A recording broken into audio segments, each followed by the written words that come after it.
Following podcast contains mature content. The views and opinions expressed by the host are not necessarily those of the host. Listener discretion is advised.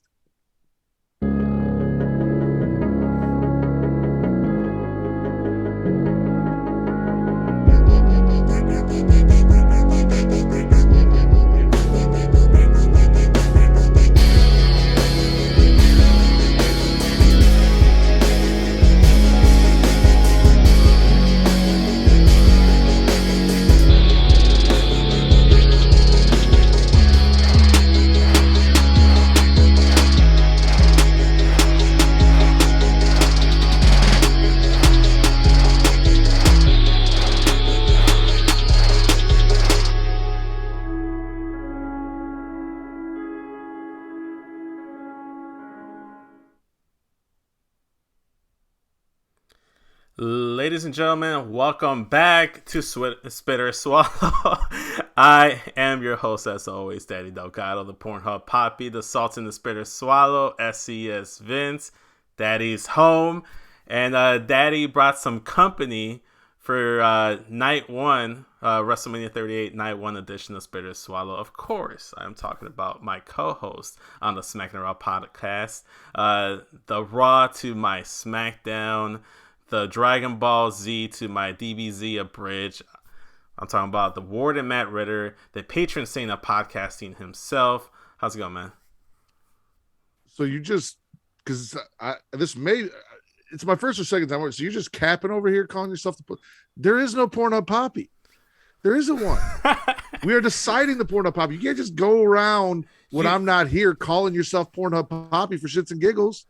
There's a competition. It's what I've been doing. It's what I've been doing. You gotta manifest. God. You gotta manifest it, Matt. You have to manifest it into existence. Also, too, I am in the lead. So technically, as of right now, I am. You are up by one. I am by one.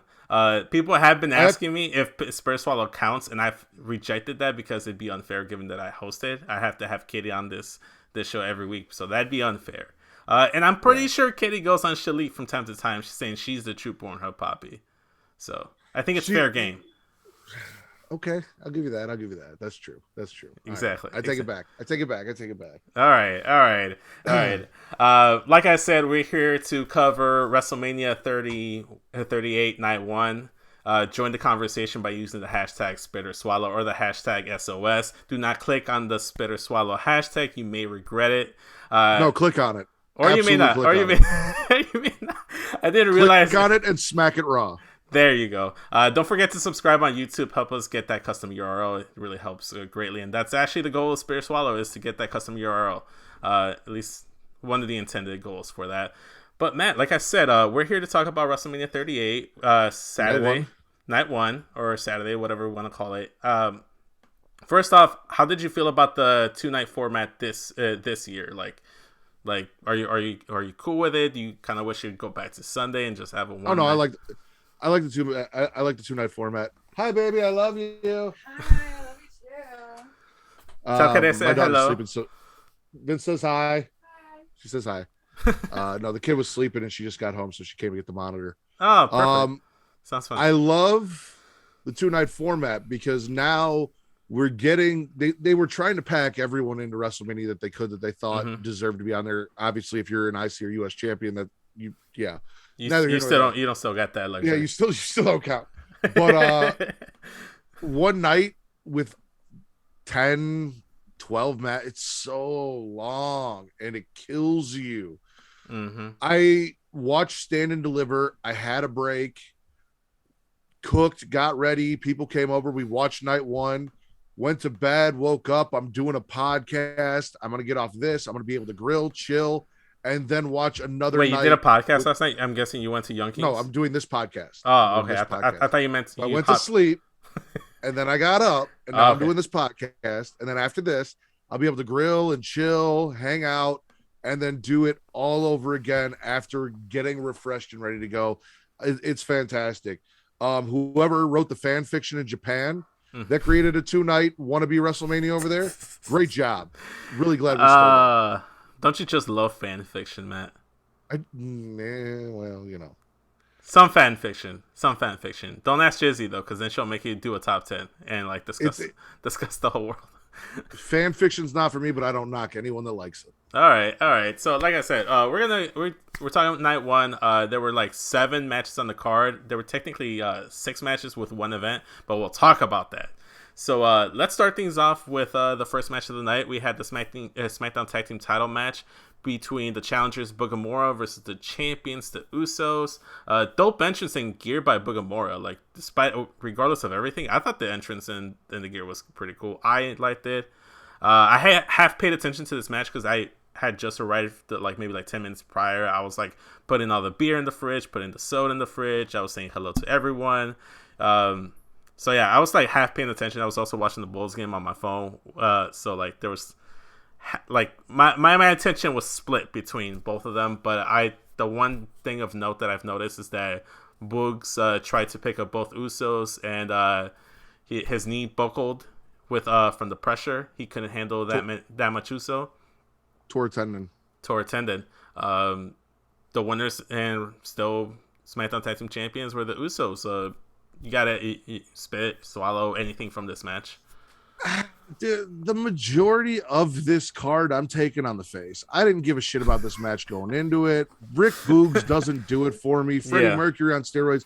He looks like our friend Caleb if Caleb worked out. Like, I don't know. That whole thing, that tag team doesn't do it for me. I didn't care. Now, I will say I am spitting the fact that Rick blew his knee out. That sucks. You never, outside of Matt Riddle, want to see anyone. I was just about to say that outside of Matt Riddle. A long time, and it looks like 9 to 12 months. So that does suck for Rick. I hope that we can move on from this and find something better for Rick. Then again, you know what? Wrestling is supposed to be fun. People enjoy the entrance and everything. So I'm not going to try and get rid of Rick Boogs because there are people that like it and think it's fun. So if you like it and think it's fun, it's for you. For me, it's not for me. Yeah, definitely. Taking it on the face. I mean, after WrestleMania, like either Raw or SmackDown, we haven't seen Elias in forever. You could always see like Elias and Rick Boogs do like a program together. You could throw like nothing against Rick Boogs, but you can throw them in the 24/7 title picture whenever he comes back and he fits in seamlessly. Unfortunately, and then hopefully this means that like this could be a blessing in disguise for Shinsuke Nakamura, and he can actually do something with the IC title or the US title, or like maybe you position him into a situation where he's challenging Roman for one of, if not both titles, even though he's most likely going to lose. I don't see that many people being able to defeat Roman Reigns. But I'm going to gargle the match because the little bit that I did see was okay. But like I said, I wasn't paying attention, so I really can't say if I spit or swallow. So I'm just took the safe bet here and just toed the line and just said I gargle. So you make a good point, though, and I talked about this the other night on a show that I did. Everyone talks about, he's buried or blah, blah, blah. This Shinsuke Nakamura, WWE, for all of its flaws, has this impeccable talent of being able to, in a week's time or one night, do something and take a guy that you didn't think was anywhere near the WWE title picture and make you want to see him win the title. We saw it with Cesaro. I think we talked about it with heel shots and heel pops and chair shots this past week on Smackin. I think that's where we had the conversation because I remember the conversation. Yeah, so I mean they can do that shit, and it's one of WWE's fucking superpowers. So there's no like, Roman has nobody to wrestle if he wins on night 2 because he's beating his. You can get anyone up in that position. And Shinsuke, former Royal Rumble winner, former NXT champion, Intercontinental champion, challenge for the WWE title at WrestleMania, easily could be positioned and put into that spot. So hopefully they do something with Shinsuke now that he lost his guitar player. Yeah, hopefully. At least he still has Pat McAfee to air guitar on top of the table every Friday night. So there's that. We'll see what happens tonight. I also too, I wasn't even opposed to like the match order of all this, except for like we'll talk about it, Ronda and Charlotte. I liked how they got all the matches that I cared about the least out of the way, and then all the fun stuff happened towards the end. So it just like for me, it felt like a fun like experience towards the end. So like this being opening the show was fine because I heard rumors and rumblings that Bianca versus Becky were going to open up the show, and I was kind of hoping that wasn't the case, and it wasn't. So this as an opener wasn't bad. It was fine. I would have been fine kicking it off hot with Bianca and Becky. Like Okay. I'm okay with that as long as you open up hot and you close hot. Like everything Okay. else in the middle is what it is. Like, give me that nice cock meat sandwich. Give me nice hot buns on one side, nice hot buns on one side, and then whatever filler meat in the middle. Smash it all together. Okay, all right. Speaking about Cox, Drew McIntyre hit the metaphorical one he carries to the ring. He took on Pitbull and Rico Suave, as was dubbed by my girlfriend, because she came over to watch the pay-per-view and was like, why does that man look like Pitbull? Like, you just put the glasses on him and he looks exactly like Pitbull. So from now on until he changes that gimmick, he is Pitbull. So again, the match wasn't necessarily bad, but again, I wasn't really paying attention too much to it. What's with the face? You don't like the Pitbull comparison? I just Tell me you can't see it. Tell me you can't see it. I don't. Baron Corbin's whiter than white. He's like, I know maybe one person whiter than Baron Corbin. Like, aesthetic wise, because she said she was saying like the hat, the shirt, the pants, everything. Like, if you just put like some big shades on him, he looks just like Pitbull. So he's Pitbull. Maybe we'd have to put some shades on him. She was making jokes saying like, oh, you know, like the memes where you like the boss deal with it glasses, like you just like someone drops those on him, like he looks like Pitbull. So like, we'll do it. Do it. Send it to me, and then we'll see if he looks like Pitbull. We'll do a side to side comparison. So we'll see. Yeah, that'll work. Pitbull had his match against Drew McIntyre. It happened. Should have used this spot for the IC or US title, like we were just talking about. Like, nothing against both men, nothing against Drew specifically, but like this match didn't really feel like it needed to be on WrestleMania. Put it on WrestleMania Backlash. Put it on the WrestleMania SmackDown. That's where this should have been. Like, out of all the matches, I think this is the one match that I would have swapped out for an IC or US title match. Put Damian Priest versus Finn Balor for the US title. Like, you were actually building up that match. Why don't you do it? After the match, Drew did get the win, and then he tries to attack Madcap Moss, but all he managed to do was to circumcise the top two ropes of the ring, which is very inconsiderate considering it's only been 2 matches into the show. He did not give a fuck about the ring crew. But overall, the match, the ring crew. Fuck the ring crew. Okay. Drew McIntyre, like I said, got the win. Spit or swallow, taking it in the face. I'm spitting the match. I'm swallowing Drew, whipping out his giant dick, dropping it on the ropes and destroying the ring. That was actually pretty fun and cool. I'm not going to lie. Drew deserves a spot on WrestleMania. This match was not it. This has been dragging on forever. This is not something I wanted to see or care about. We could have and should have done something else in the weeks leading up to this. So I'm spitting the match. However, anytime Drew whips it out, swings it around, and breaks something with his giant dick, I'm all for it. So okay, yeah. And fuck the ring crew. Like, that's what they get paid for. You're there to do a job, bro. Like, fair enough. Earn your money. Fair enough. Earn your money. Fair enough. I'm gonna spit the match, just because, like I said, like the sheer fact that it shouldn't have been on the match card at all. Love Drew. He should be in WrestleMania, but this match was not it. Yeah, spitting. That's probably the one thing I'm spitting. Well, maybe 2 things.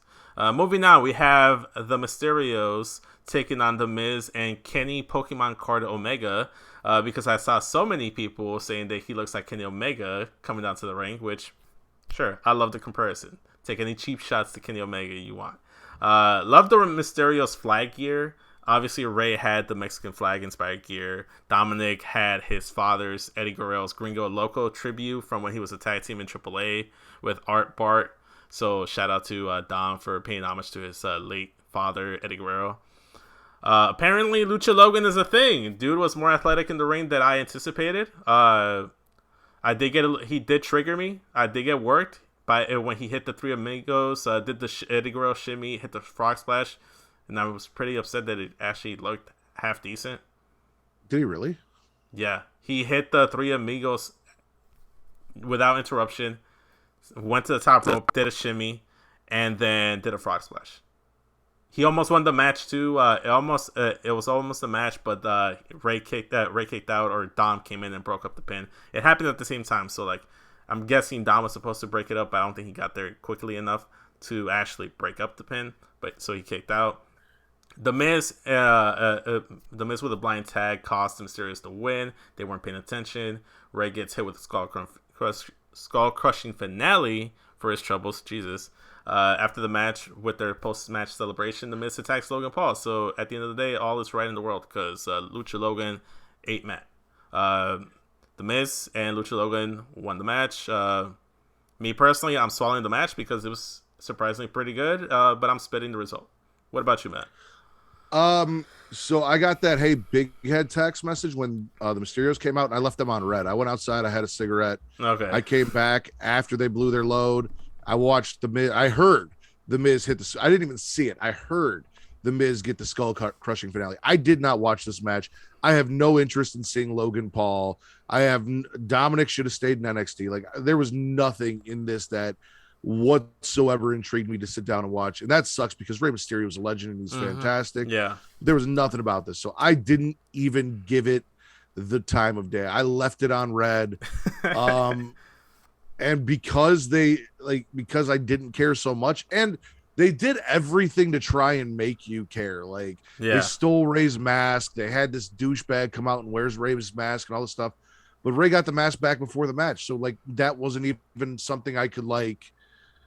Maybe okay, I want to sit down and see Ray get his mask back and like, get revenge for I didn't care. So instead of wearing the Pokemon card around his neck down the ring, it should have been Rey Mysterio's mask, and it would have had more heat going into it. And it's like you said, they did everything they could. They tried everything they could with to try to get heat on this match and try to get you to care. But the Mysterios got their payoff the Raw before WrestleMania, and then afterwards it just kind of left me wondering. I'm like, they stood tall on the go home show. Does that mean they're gonna take a no? And sure enough, they did. So I'm gonna spit the result. But the match was actually pretty good.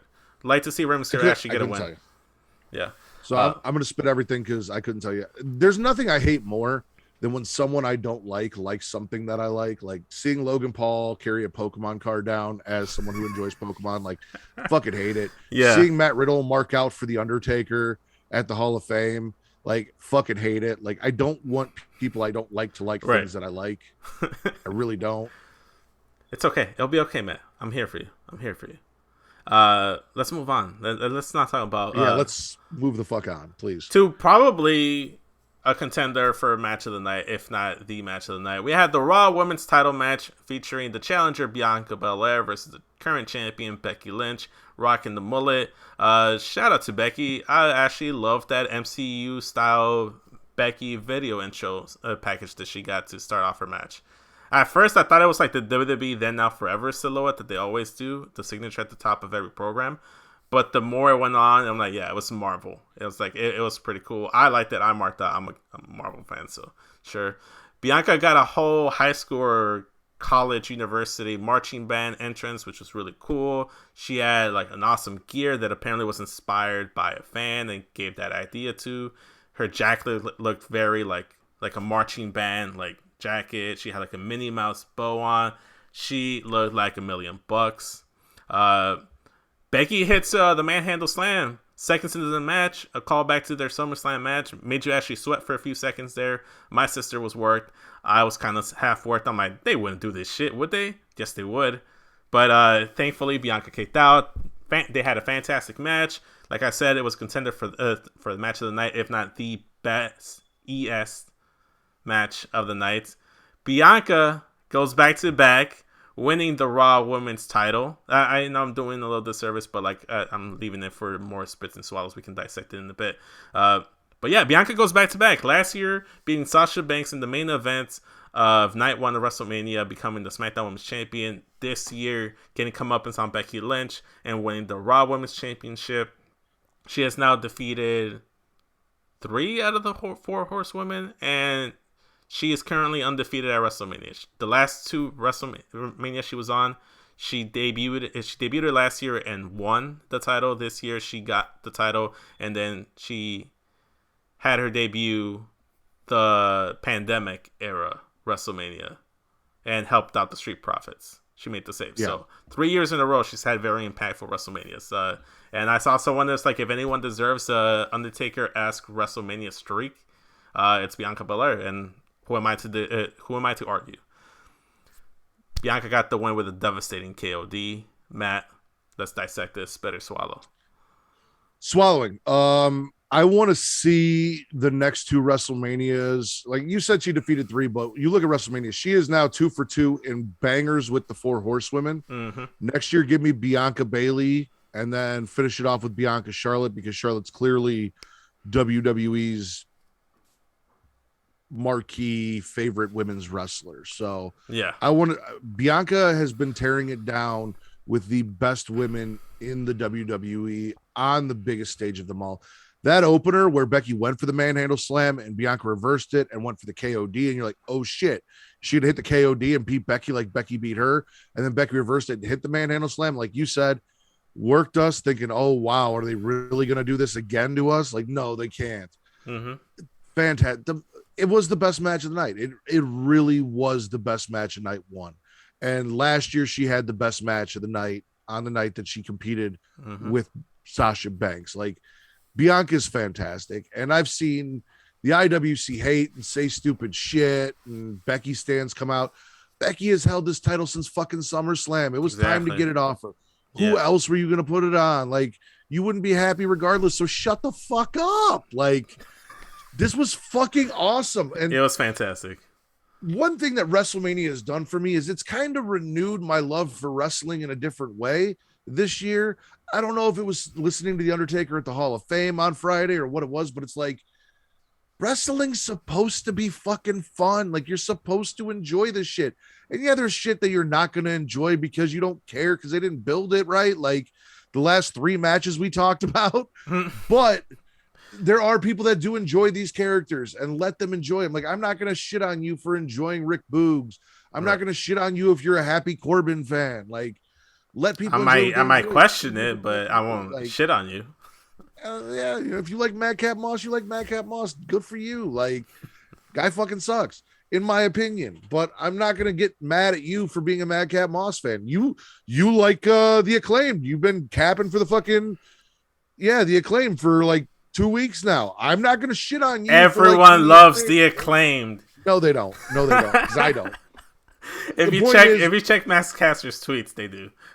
According to him. The best shit that happened tonight, the most entertaining, the most fun shit, people are still complaining and whining about it, and I don't fucking get it. Like, just have fun. They're here to entertain you. Exactly. Becky doesn't lose anything by losing to Bianca. Becky's still big time backs. Like, it didn't fucking hurt her. So what does it fucking matter? Like, just have fun with this shit. I'll swallow that. I will take that match once a fucking day, 5 days a week, and twice on Sunday, and swallow it every time. That was fucking great. Not only am I swallowing it, but I'm getting down, asking for porridge again. I'm like, please, sir, may I have some more? Because it was that fucking good. It was my favorite match of the night. They both delivered. It was a fantastic story. I think, like, top to bottom, it was probably the best worked wrestling match. Best story told in ring wise between any match. I loved it. It was fantastic. Give me more Bianca Belair. I know Charlotte's been trying to make claim that she's missed WrestleMania. It's Bianca Belair. She's missed WrestleMania. She has yet to miss. Granted, it's only been 3 WrestleManias in a row, but until she misses, she's missed WrestleMania. Moving on, we had the match that some people were looking forward to for many, many reasons. Some were like looking forward to see what the surprise was. Some were very giddy and eager to see who it was. Some people wanted the world to burn and hope that it wasn't the individual to show up. Hi, Matt. I'm talking about you. Of course, we had Seth Rollins taking on Vacant. Seth Rollins gets a choir-esque entrance and some very sexy lace wrestling gear to come out to WrestleMania. It looked like it was lace, man. If he can rock it. It was 100% lace. I was not feeling it. It looked like Seth stepped into Becky's closet, came out with an entrance attire. I don't king shame. I was not feeling it, but as the match progressed, I'm like, you know what? If you're comfortable enough wearing that, Seth, do you, man? Do fucking you. I agree. Do you, fucking you. So if that's what you want to wear, go ahead. Homelander is home, Matt. Homelander has arrived, complete with wrestling gear, the name, the theme, the entrance, the full-on American Nightmare presentation. He even got the AEW-esque blackout. I don't know if that was intentional or not, but I thought that was funny. It was 100% intentional. Also, shout out to BT Sports Twitter account for like doing a picture of like Cody Rhodes saying Cody Rhodes is hashtag WWE, like in the parody of like AEW when they say in the wrestler. Love the pettiness. I live for the pettiness. Not gonna lie, I marked out. It was surreal to actually see Cody in the WWE ring. It felt like it was photoshopped or like a WWE 2K simulation. That was just me. The match wasn't 5 stars, but it definitely was a fun one for me at the very least. We got a little Stardust Easter egg that made the match for me just that in and of itself. It took 3 crossroads and his daddy's bionic elbow, but Cody got the win. Even in defeat, I felt like Seth looked strong because it took so much to finish him. I thought the match was really good. It was a little sloppy at points and times, but like it was more of a spectacle, more of a moment. It was more of a fun thing. I had fun throughout the entire match. I wasn't saying it was the best worked match, but the winner, the returning Cody Rhodes, this is a hard swallow for me. I enjoyed it. I thought it was fun. Seth was probably the best opponent to like have Cody return with. Like it was perfect because like his reaction, even his reaction to Cody was fantastic. It was great. What about you, Matt? It was a good match. I'll swallow the match. I'm not going to sit here and say it wasn't a good match. It was a good match. Cody Rhodes can go in the ring. I have made it very clear. I don't give a fuck about Cody Rhodes. I didn't give a fuck about Cody Rhodes in AEW. Mm-hmm. I was not excited to see him come to WWE. I'm not going to lie. There was a little spark of hope in me when the lights went out and I saw all the phones light up that it was going to be the Fireflies, that Bray was going to come back. There was a I knew it wasn't. I'm sorry. I knew it wasn't. I knew it was fucking Cody, but there was a little bit of hope. When I saw the phones lit up, I was like, how fucking cool would that be? And it wasn't, but that doesn't take away from it. I'm not going to sit here and say Cody Rhodes didn't wrestle a good match because he did. Him and Seth tore it down. I was kind of hoping just for like the deep down piece of shit person that I am, that Seth was going to get the win here. Yeah. And Seth was going to be the new Triple H that was going to squash everyone that came over from AEW, like Triple H used to do to the WCW guys. Mm-hmm. Like I kind of wanted that, but it is what it is. And for those of you who are happy that Cody's in WWE and he's got the American Nightmare gimmick, like good for you guys. Cool. Like, I thought it was cool. Vince and TC have been calling him Cody Luther King for weeks now. Like Big Swole too. Big Swole too. I'm happy for you guys. So I personally don't give a fuck. I can almost guarantee this man will be challenging for the IC title within the next few months and then be chilling and catering for a while. We'll see. I do not expect him to be challenging Roman Reigns. And if he does, I will be shocked and I will come on and say, hey, I was wrong. But I think it like for me, I think it was just a very cool and fun thing because it's one of those for me. I compared it when I was like watching the show. Like the last time I felt like this big of a pop, like surreal moment, it was like when AJ walked through the curtain at Royal Rumble. Because I never thought I'd see AJ Styles in the WWE ring. And when Sting showed up at Survivor Series, because I never thought I'd see Sting in the WWE ring. The way Cody was talking, him being one of the founding members of AEW, granted, regardless of what happened towards the end, Cody was one of the guys that you're just like, man, I don't think he'd go and shit. Like, I don't think I'd see him going. It was kind of cool to see. We'll see what happens with him. I feel like if you're WWE, if I'm booking WWE, I'm like, hey, make Cody Rhodes look good that way. Like if like talents that you like maybe like an MJF or Wardlow, some younger talents that you can bring onto your fold, onto your ranks, they see I'm like, okay, well they're actually treating Cody good. He made himself a bigger star, and I wouldn't be surprised if we see Cody Rhodes in AEW back in like 3 or 5 years. After he made an even bigger name for himself and actually be able to challenge for the AEW World Title later down the line. So this could be another help for the AEW like roster by saying like, hey, don't take bullshit from Tony Khan, don't take bullshit from AEW, don't take bullshit from anyone. Know your worth. If they don't see your worth in AEW, WWE, or whatever company, go find somewhere else and make a bigger name for yourself and bet on yourself. So that's the way I took it as him leaving. So I don't know. I thought it was just a really cool moment. I'm not mad at people who enjoyed it. Like if you guys enjoyed it and you had fun with Cody, like there were a lot of people that were talking a lot of shit about Cody and AEW. And I was talking a lot of shit. I was talking a lot of shit. he's coming to WWE, and now they have a new perspective on him. And some of that might have been what Big Swole said, whatever. I'm not mad at you. Like I said, there's shit I enjoy that people don't. I know there's shit that people enjoy that I don't. Matt Riddle. Enjoy what you guys fucking enjoy. Like, I'm not gonna sit here and shit on you for enjoying it. I will shit on what you enjoy because I don't, but I'm not gonna shit on you for liking it. Like, good for you for enjoying it. I don't give a fuck about Cody, and that has not changed. Yeah, no, that's fair. That's fair. And I get it. I mean, I don't expect you to like care, like, but I don't know. This just kind of like opened the floodgates for me. Like, it opened the possibility to see someone from AEW actually make the jump to WWE. This is actually one of the biggest jumps. Like, I haven't felt like this since like WCW. Like, you saw WCW superstars show up on Raw, like when Jericho did it, or when you see like WWE superstars show up on WCW. So it was just a cool thing to see.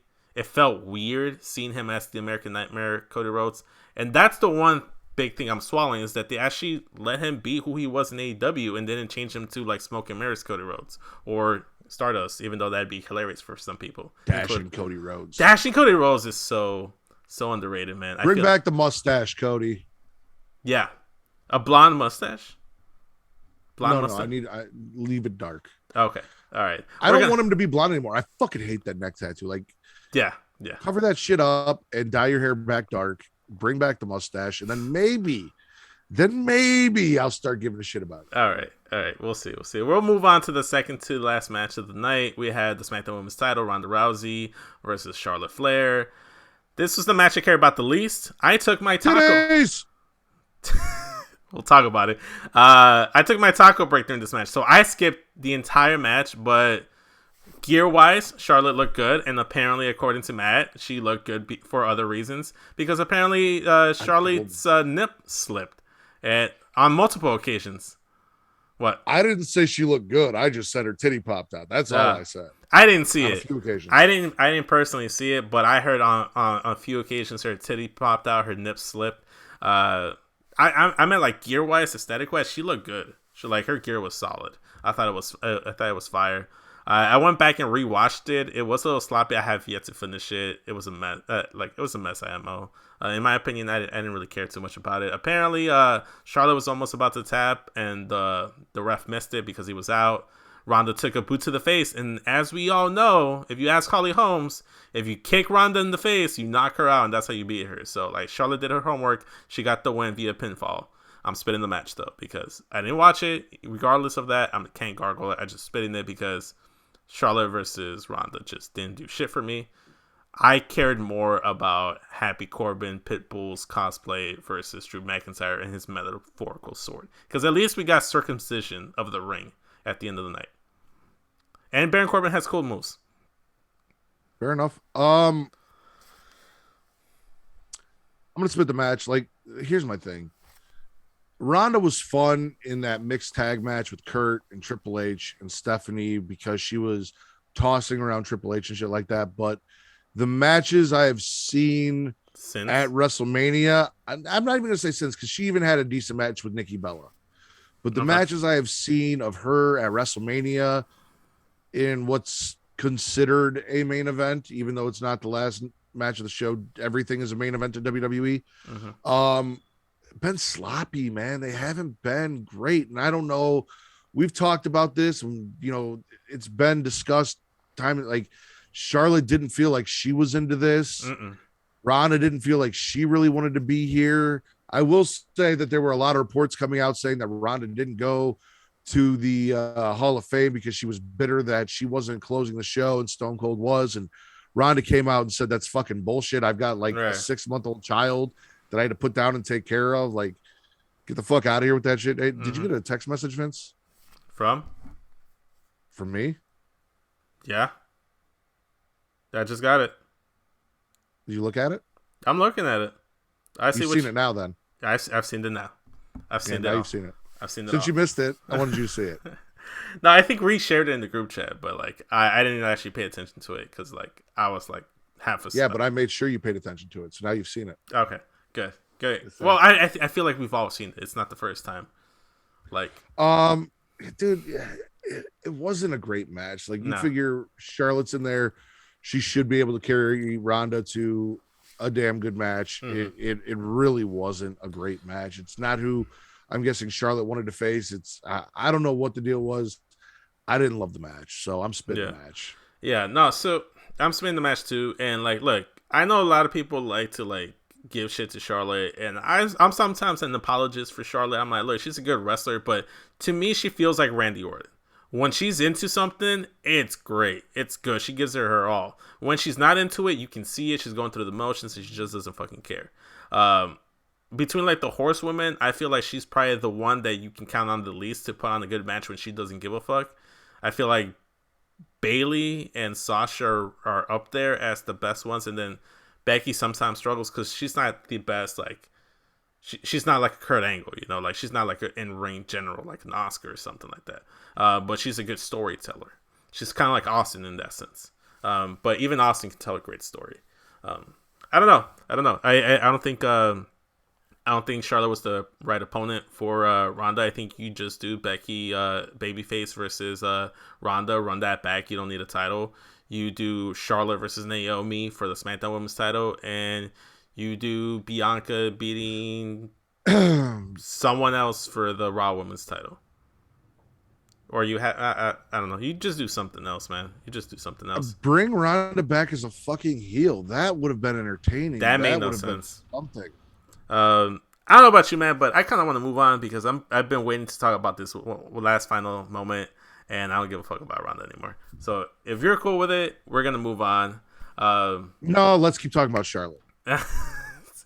Main events: the KO show featuring Stone Cold Steve Austin. Kevin continues his streak of running down Texas. Austin cuts him off. He comes out, makes his entrance, goes back to the bag, has second thoughts. He actually went back to go get his ATV. He busted out the full ATV entrance in tow. For a little interesting fact, I found out that he's exactly 3 days older than my dad. So my dad and Stone Cold Steve Austin are 3 days apart, and they're both 57. So I thought that was kind of cool because we were looking up his age. So like, that's kind of cool. And my dad has jean shorts just like Stone Cold Steve Austin. I might just buy him some knee braces at one point. They exchanged trash talk in the ring until Owens reveals that he actually tricked Austin. He was being deceitful, and that his true intentions was to challenge him to a no holds barred match in the middle of the ring in Texas at WrestleMania because he wouldn't be able to like turn down the match or like reject it, given that he's already there. Pretty bold statement for you to assume that, Kevin. But nonetheless, it worked. Shout out to him. Stone Cold accepts it. He calls for a ref. After 19 years, he returns for one last match and one last can of whoop ass. They exchange blows in the ring. Austin stomps a mud hole in Owens. We get beer baths. They brawl in the crowd. They ride the ATV together. It was very romantic. Suplexes on the stage. KO stunner out of nowhere when they get in the ring. KO hits himself with a steel chair. He receives a Stone Cold Stunner for his trouble. The GOAT, Stone Cold Steve Austin, or one person one of the guys that have the claim to be the legit GOAT in pro wrestling, Stone Cold Steve Austin, comes out of retirement and wins against Stone Cold Steve Austin.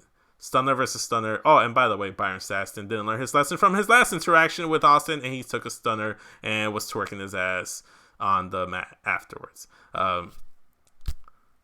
Main event, Stone Cold Steve Austin, KO show, Stunner versus Stunner.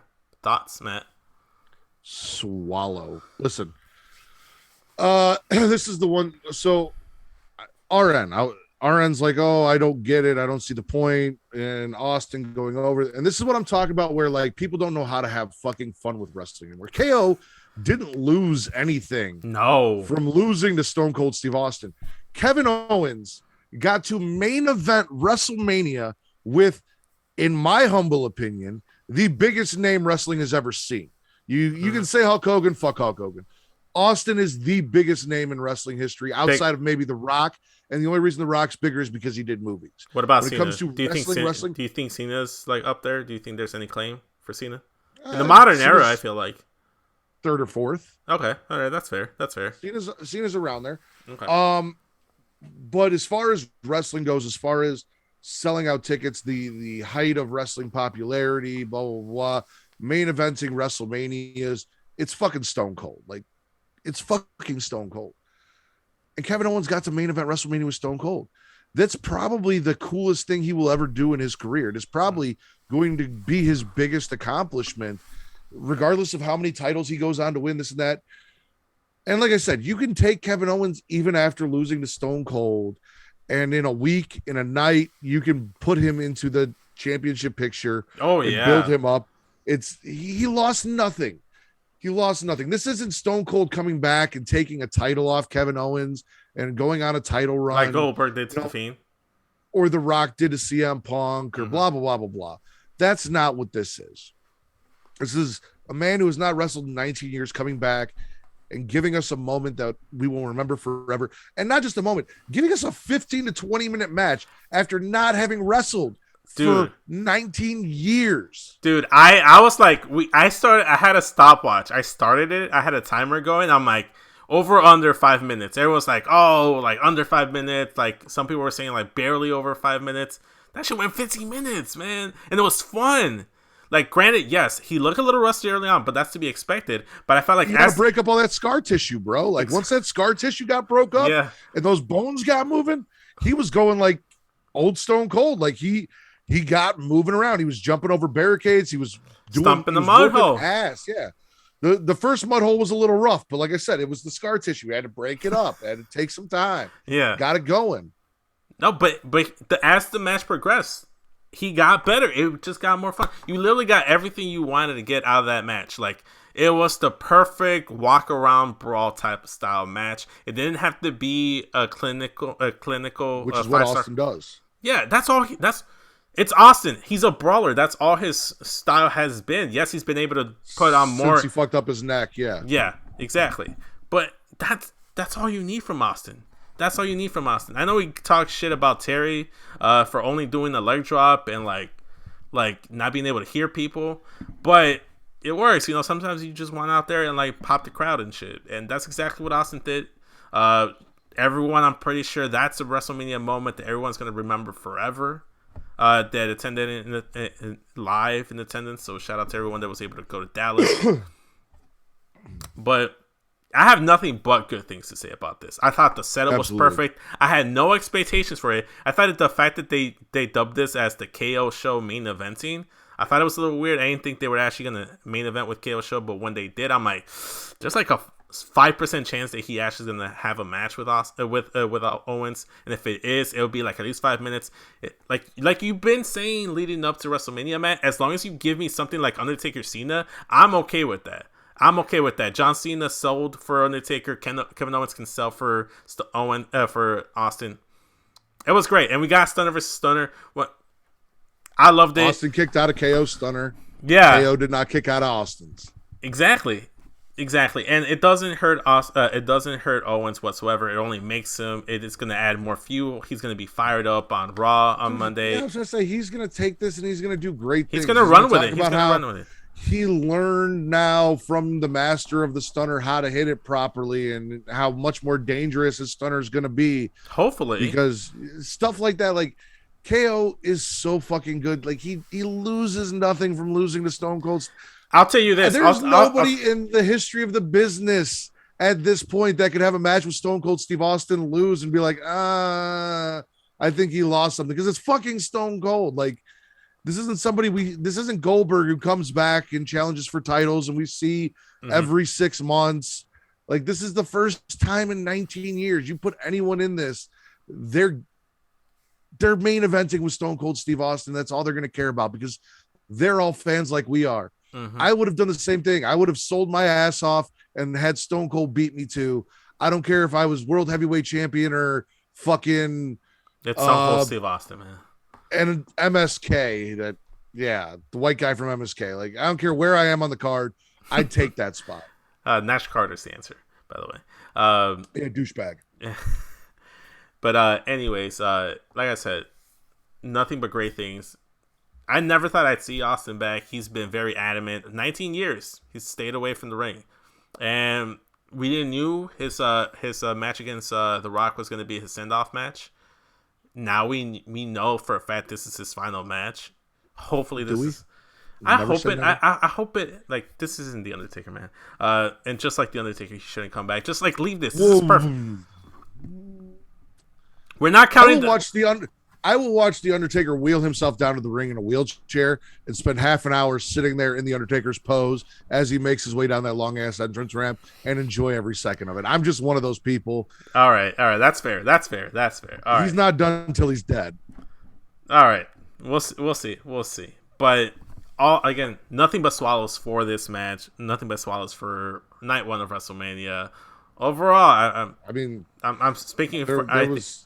There were things but swallows for night one of WrestleMania. There were definitely a few taken on the faces and spits. That's true. I mean, you can find things to swallow from every single match. Drew McIntyre I didn't care about. He circumcised the ring. I thought that was cool. Charlotte's nipple fell out, and Ronda took a pin. So those are all good things to some people. All right. Overall, Matt, WrestleMania Saturday, spit or swallow. Bianca and Stone Cold were enough for me to swallow this. I didn't really get to finish talking about it, but real quick, I said I was never under the impression we were getting anything but a match from Stone Cold. When I heard Vince sent him a ring and he was feeling it out, and everyone's like, "Oh, it's going to be the KO show." Blah blah blah. We're not getting a match. As you said, I was always under the impression we were at least going to get a Cena Undertaker, 2, 3, 5 minute fucking play the hits spectacular out of this. I got 3 times that, and it was great, and it made me feel good to be a wrestling fan again. Bianca versus Becky might be the match of the fucking weekend. We will see. So those 2 things alone. You sure it's not going to be Omos versus Bobby Lashley? You sure they're not going to say so? I guarantee that's not going to be Omos versus Bobby Lashley. It's either going to be Bianca versus Becky, or it's going to be Edge versus AJ. It's going to be a toss up between those 2. So we'll see where it ends up. But I enjoyed the shit out of this, and I am looking forward to tonight. Yeah. As am I. By the time this uploads, it's probably going to be Monday. I don't think Travis is going to take any time out of his Sunday to try to upload this episode. So this might be... Yeah, he might. This might be up at the same time as night 2, so they might be up at the same time. Regardless, I do encourage everyone to, like I said at the top of the episode, to subscribe to the YouTube channel. Like this video if you like it. You could always do that. It helps. What's that, man? What are you trying to imply? What are you trying to? Are you this saying is Smackin' a Raw, and this is Spit or Swallow, and okay, we're connected. All right. So I thought you were plugging in the submission scissoring sisters, and that's what you wanted to win the tag titles. That's tomorrow, and I'm probably not going to be on that show, so you guys talk about them tomorrow. All right. Definitely don't want them to win the titles. All right. Well, for the Warden Matt Ritter, I and the Pornhub Poppy Daddy Delgado, SES Vince. This has been Spit or Swallow WrestleMania Night 1 edition. Thank you guys for watching. We'll catch you guys on the next one. Later, y'all.